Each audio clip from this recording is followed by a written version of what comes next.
Good morning, everybody. Today is Tuesday, the 18th of August, and our second day of online learning in lockdown 2. I was absolutely delighted with the work I received yesterday from you all. It's not easy to do work at home, and it's not easy for your mums and dads, and you have done an amazing job, so keep it up. I particularly and really enjoyed reading your stories, and I loved it when people recorded their stories for me because it made it really interesting for me to be listening to those stories. So well done. Well done to the few children who did circle the beginning of each of these sentences, and they showed me that they were really trying hard to use different sentence starters for each sentence because that's what our learning intention was yesterday. So well done, ka pai. I'd also like to say a big congratulations to Olivia, who was the first person to put on some music and send me a picture of her pen dancing all over her page. And Olivia did a very cool abstract picture listening to music, and she even said, "Hey Mrs. Craig, that was a lot of fun to do." So well done, Olivia. Okay, today we are going to first of all have a look at the word dance, because this week our theme is dance. And if you have a look behind me, you can see a very famous painting by an artist called Edgar Degas. Now, he loved to paint ballerinas, and I particularly like this one because not only do I love waltzing, but I also love watching ballet. And to be able to paint someone as if they are moving in a ballet dance is very clever. Can you see that the girl in the painting actually looks like she's spinning around in her ballet dance? It was interesting to see lots of your surveys yesterday and to see which dances your family and the people you survey liked best. I remember one particular one where hip hop was really the most popular in that person's family. So if you haven't done the survey, you might like to have a try at that today. Okay, so let's have a look now at the word dance in Māori, and I have printed out for you. You'll remember that we do a dance at school where we say kani, kani, kani, kani, and we dance to music. In Māori, the word kani kani is to dance. And two very famous dances the Maori people do. The first one in the picture, if you have a look really close up there, I'm going to pop it in, is the poi dance. And I know that lots of you have tried making poi, and some of you might even have a poi at home. On the morning board today, there is actually a song called Herere taka poi, herere taka poi kararo. You might like to have a go with a poi that you make at home, or you might just like to watch the children in the video singing that Maori dance. The other dance that the boys will love, and I know that they will recognise, is the Maori dance, the haka. Now that is a ceremonial dance where the men beat their bodies to the beat of the music, of the words they are saying. And sometimes they do it at the beginning of a rugby game. So boys, you can see there that the haka is a Maori ceremonial dance.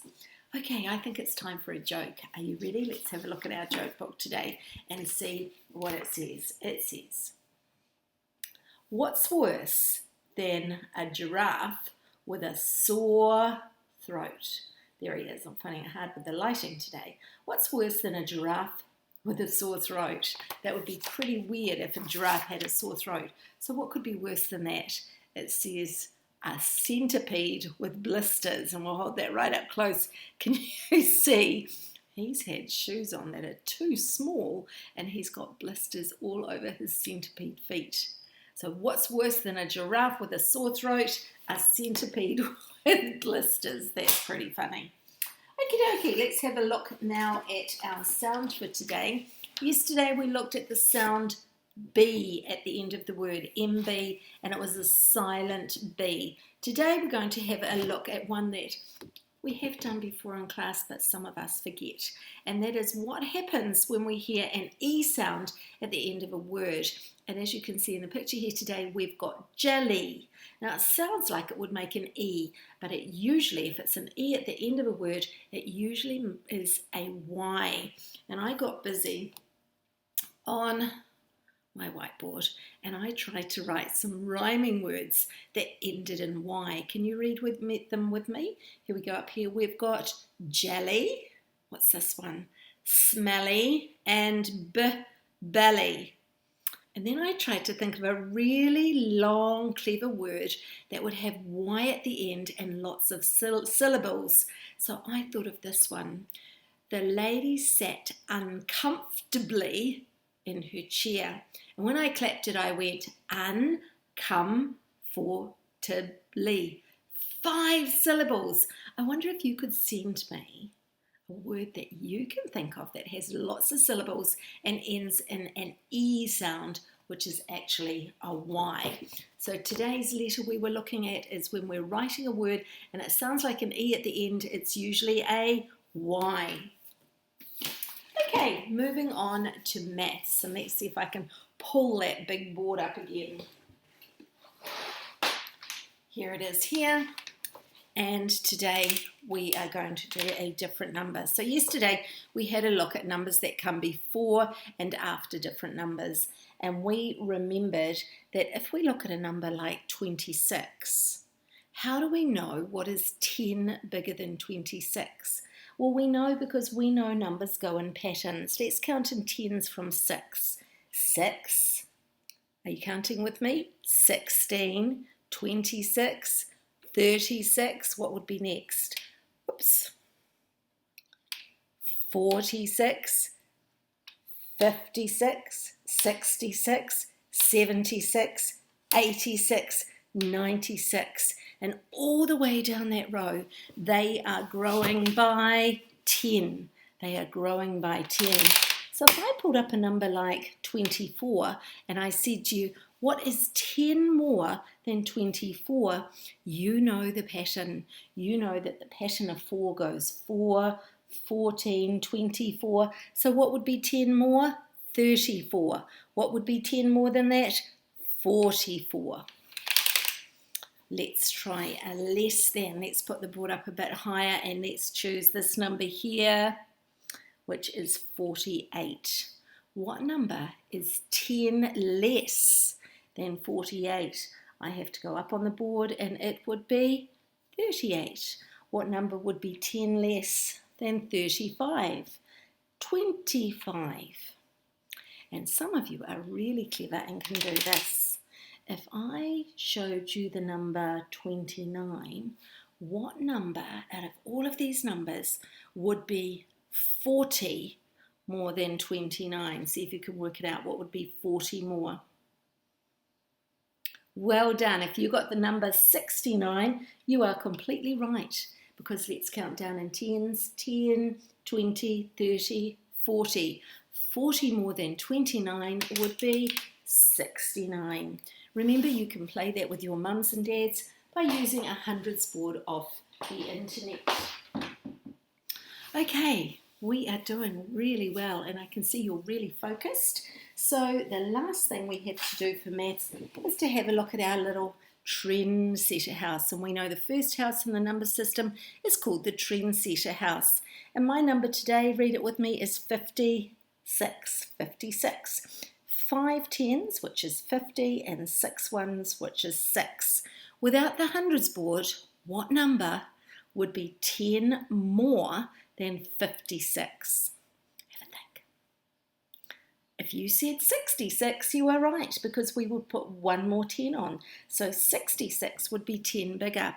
What number would be 10 smaller than 56?